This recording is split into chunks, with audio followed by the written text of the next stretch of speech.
आपको एक मैं कहानी, बनियों की कहानी बता रहा हूँ। और ये 1270 ईस्वी के आसपास की बात है। उस समय दिल्ली का राजा बलबन था और बलबन का महामंत्री कवि अमीर खुसरो थे। तो उनके ज़माने में एक बहुत संपन्न व्यापारी था, बनिया था। वो अपने मरने के पहले उसने वरासत लिखा। उसके 3 बेटे थे। तो उसने वरासत लिखा कि मैं, यानी जो मैं न रहूं तो इन 19 घोड़े, यानी उसके पास 19 घोड़े थे। तो उसने लिखा कि इन घोड़ों में से बड़े बेटे को आधा दिया जाए,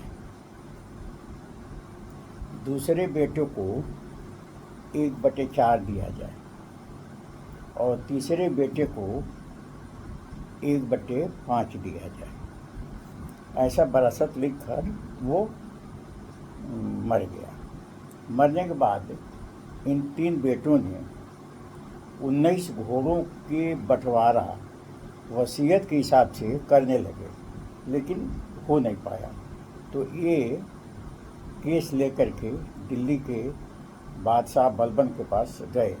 तीनों बेटे 19 घोड़ों को लेकर बांट दीजिए, जैसे पिताजी ने लिखा। तो उस समय कवि और महामंत्री बलबन के अमीर खुसरो थे। अमीर खुसरो कहे कि मैं बनियों को जानता हूँ और बनियों की पंचायत, यानी बनियों के अंदर जो बुद्धि है वो एक विशेष तरह की है।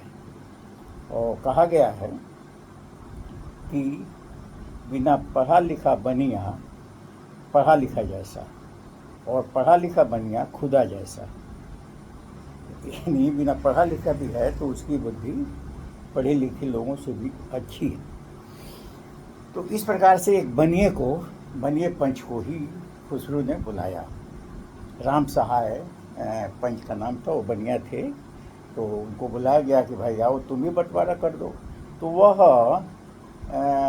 बंटवारा करने के लिए आया घोड़े पर चढ़ करके, और 19 घोड़े जहाँ बंधे थे उसी बगल में अपना घोड़ा भी बांध दिया और राजा से कहा कि राजा, प्रजा और राजा का संबंध पिता पुत्र का होता है, तो मैं प्रजा हूँ, तो मैंने अपना घोड़ा इन 19 घोड़ों के बगल में बांध दिया। आप बताइए क्या आदेश है।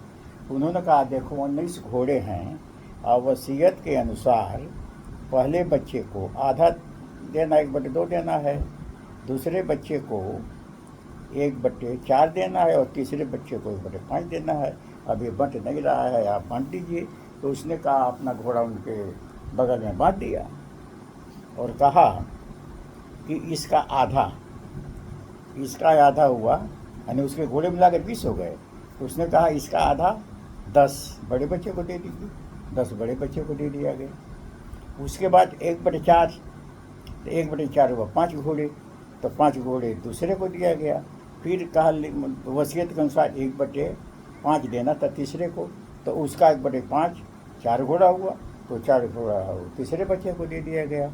और वो 19 घोड़े के हिसाब से उन लोगों को मिल गया। ये अपना घोड़ा उसका वहीं रह गया, वो ले लिया।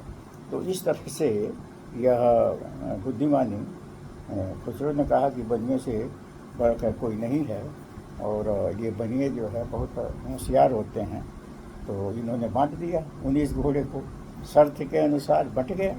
तो वही कहा उन्होंने कि बिना पढ़ा लिखा बनिया पढ़ा लिखा जैसा और पढ़ा लिखा बनिया खुदा जैसा। अमीर खुसरो ने वो एक इस तरह का तुकबंदी कर दिया।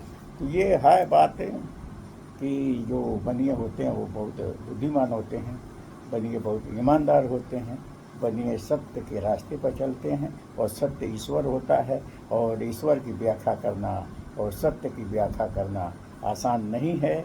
इसलिए जो व्यक्ति सत्य के रास्ते पर चलता है, जो व्यक्ति सत्य को ईश्वर मानता है और ईमानदार होता है और कठोर परिश्रम करता है, तो उसको विकास के आखिरी चरम सीमा तक जाने से कोई रोक नहीं सकता।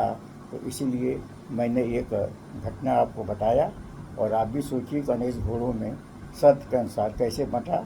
बड़े बेटे को आधा, दूसरे बेटे को 1/4, चौथाई, और तीसरे बेटे को 5वां हिस्सा, नहीं 1/5 दिया जाए।